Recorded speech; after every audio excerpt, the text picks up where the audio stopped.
Father Cristino, welcome back. Thank you, Ken. I'm so appreciative that you would give time to our Advent series. Thank you. Absolutely. He's very happy to do it, yes. So we find ourselves on the first Friday of Advent, and I thought it might be good if you could share with us an overview of Advent and what the purpose of Advent is. Right. Okay. Well, look, we're still in the first week of Advent, although today is the first Friday in Advent. It obviously began on the previous Sunday. So first of all, what is Advent? What is that word? Why do we call that season that? It comes from the Latin word Adventus, which means, it has the connotation of two different things. It can mean both a coming and an arrival. Those obviously mean slightly different things because there is two different words for them. But when we talk about something coming, it's more like an anticipation, right? If someone is coming, or if you text your wife and say, I'm coming, it's obviously you're not there yet. It means you're on your way, so she can anticipate you and be expecting your arrival. But then the arrival is when it's accomplished.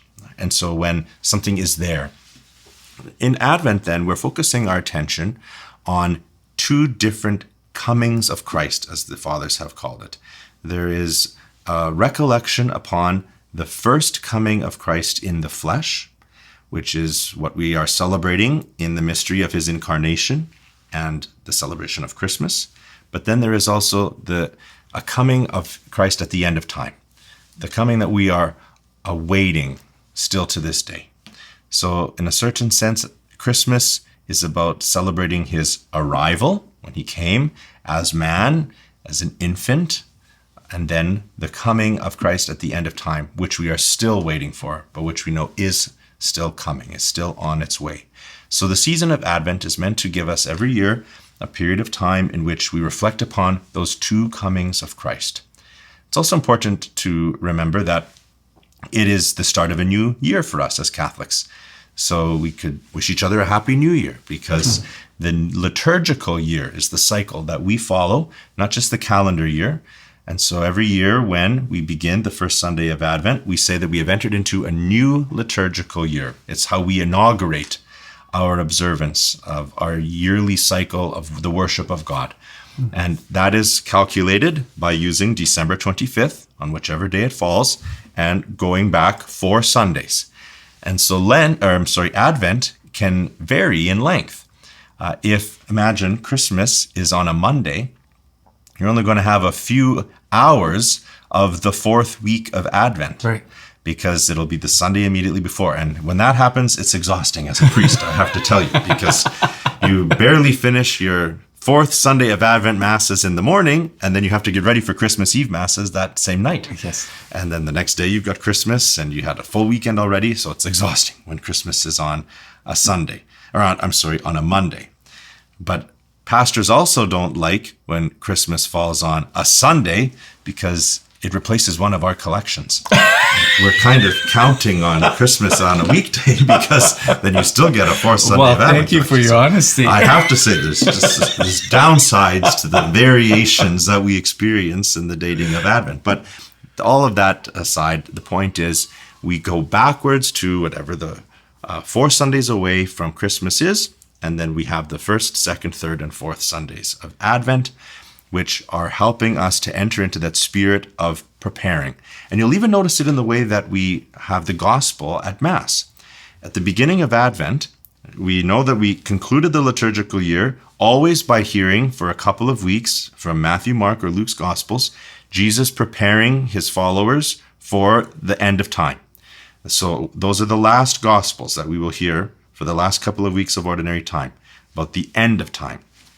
Then you get to the first Sunday of Advent, and you might expect to hear something a little bit more uplifting or exciting. No, we're still talking about the end of time. And that's to signal to us that we are entering into the season by reminding ourselves that we continue to anticipate Christ's return at the fulfillment of the world.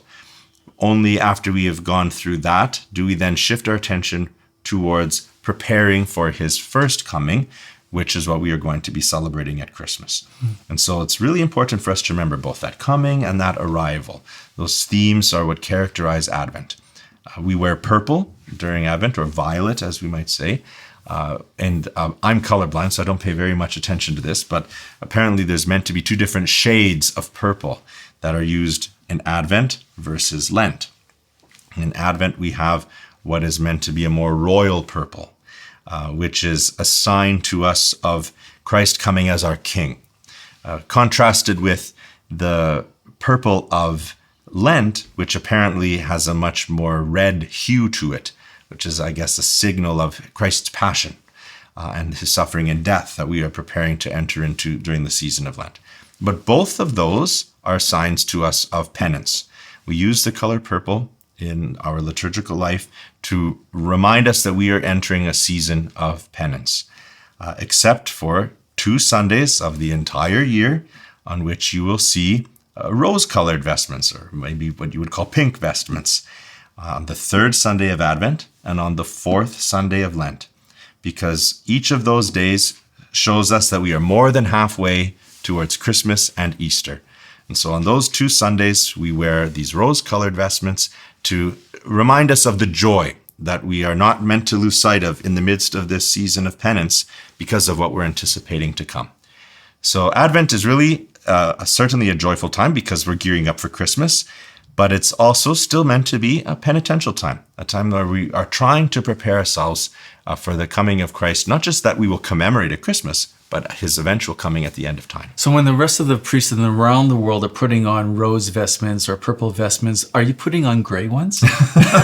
I'm never quite sure what I'm putting on. I'm just trying my best to follow the labels that I have in my closet.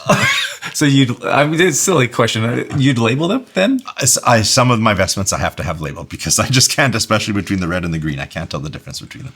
Really? Yes. Wow. You can't tell the difference between red and green? In the certain light and certain shades, no, I can't. Wow. Wow. Wow. I knew that about you, but this is kind of a revelation. So Christmas is less exhilarating to me because I don't always see the difference between everyone's decorations. Quickly, can you recommend, you mentioned that it's also penitential time. Can you recommend some helpful practices for people as they journey through Advent? I think one of the most important things that people should do is, because it's a shorter period of time and it's less difficult to make this kind of commitment. Lent can feel pretty long, but Advent is a time where I think it's very useful for us to renew our prayer life. And so adopting some practice, maybe having a little daily book of some meditations or something that you're going to say, no, every day during Advent, I want to prepare myself. I've even seen, these Advent calendars that kids love where you can pop out a little piece of chocolate on the days leading up to Christmas. I think I've seen things like that, kind of like a spiritual Advent calendar where for each day of Advent leading up to our celebration of Christmas, there be some kind of spiritual meditation or some brief passage of scripture that can help give us a focus for that day, so that we can more intentionally draw nearer, especially because during that season, we all get so busy and so inundated with preparations for the celebration of Christmas that it's easy to gloss over the season of Advent. So we really do need to be intentional about slowing down and really trying our best to not just get consumed by the materialism that is so prevalent in that season. Well, that is our hope for this Advent series, that people slow down, have a spiritual meditation from watching these videos, and it leads into prayer. So thank you for your time today, and you'll be back next Friday, right? You bet. Thanks, Ken. Have a blessed Advent. Thank you.